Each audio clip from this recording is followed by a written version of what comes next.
రాజకీయ వర్గాల్లో మరోసారి మీడియా పార్టీల మధ్య సంబంధాలపై చర్చ జోరుగా సాగుతోంది. ముఖ్యంగా భారతీయ జనతా పార్టీ, తెలుగుదేశం పార్టీ, అలాగే ఎల్లో మీడియా వ్యవహారంపై తీవ్ర ఆరోపణలు వినిపిస్తున్నాయి. ఈ క్రమంలో ఏబీఎన్ ఆంధ్రజ్యోతి ఛానల్లో యాంకర్ వెంకటకృష్ణ చేసిన వ్యాఖ్యలు ఇప్పుడు రాజకీయంగా హాట్ టాపిక్ గా మారాయి. కేంద్ర విమానయాన శాఖ మంత్రి విషయంలో జరిగిన పరిణామాలు, మీడియా స్పందనపై వెంకటకృష్ణ గట్టిగా ప్రశ్నించారు. కేంద్ర విమానయాన శాఖ మంత్రి బీజేపీ ఎంపీ అయితే జర్నలిస్టు అర్నబ్ గోస్వామి ఇలానే నిలదీసేవాడా అంటూ ఆయన సంచలన ప్రశ్న సంధించారు. ఈ ఒక్క ప్రశ్నతోనే ఎల్లో మీడియా బీజేపీ సంబంధాలపై మరోసారి అనుమానాలు మొదలయ్యాయి.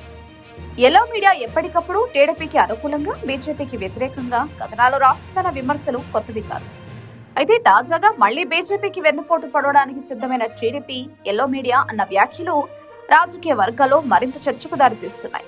కొంతమంది విశ్లేషకులు మాత్రం ఎల్లో మీడియా ఇప్పుడు బీజేపీపై అనుమానాలు వ్యక్తం చేస్తుండడం వెనుక రాజకీయ వ్యూహమే అని అంటున్నారు. అర్నబ్ గోస్వామి నిర్వహించే రిపబ్లిక్ టీవీ ఛానల్ పై ఇప్పటికే బీజేపీ అనుకూల ఛానల్ అన్న ముద్ర ఉందన్న ఆరోపణలున్నాయి. అదే సమయంలో అర్నబ్ దగ్గర టీడీపీ వాళ్లను ఇరికించినది బీజేపీయే అన్న ప్రచారం మరో కొత్త వివాదానికి తెరతీసింది.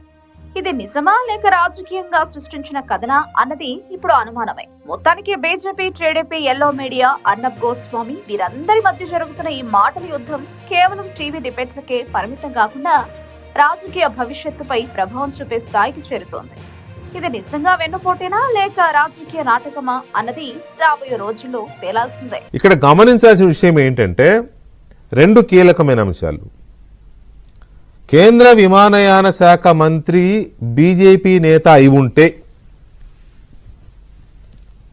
అర్నబ్ గోస్వామి స్టాండ్ ఇలా ఉండేదా? ఫస్ట్ చాలా కీలకమైన డౌట్ వచ్చింది నాకు. ఎందుకంటే అర్నబ్ గోస్వామి గారు చాలా మంచి జర్నలిస్టు, కానీ ఆయన మీద బలమైన బీజేపీ ముద్ర ఉంది. ఎందుకంటే ఆ ఛానల్ పెట్టింది కూడా బీజేపీ ఎంపీనే. తర్వాత ఈ రెండు డిబేట్స్లో పర్టికులర్గా దీపక్ రెడ్డి ఉన్న డిబేట్లో బీజేపీ నేత లేరు. ఎవరున్నారు? ఆమ్ ఆద్మీ పార్టీ. అర్నబ్ గోస్వామికి ఒంటి నిండా అసహ్యం. ఎవరు? ఆమ్ ఆద్మీ పార్టీ అంటే మొదటి నుంచి ఆమ్ ఆద్మీ పార్టీ నేత ఉన్నారు, మహిళా నేత పేరేదో ఉంది. సమాజ్వాదీ పార్టీ నుంచి ఉన్నారు, బీజేపీ నుంచి లేరు. కేంద్ర ప్రభుత్వ ప్రతినిధిగా ఉండాలి కదా.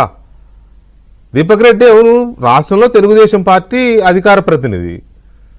ఆయన్ని పెట్టేసి అడిగారు. ఓకే, ఎన్డీఏ భాగస్వామి కాబట్టి పిలిచారేమో, కానీ బీజేపీ కూడా ఉండాలిగా. పోనీ ఆ రోజు అంటే లేరు. నెక్స్ట్ డే పట్టాభిని పిలిచినప్పుడు కూడా బీజేపీ లేరు.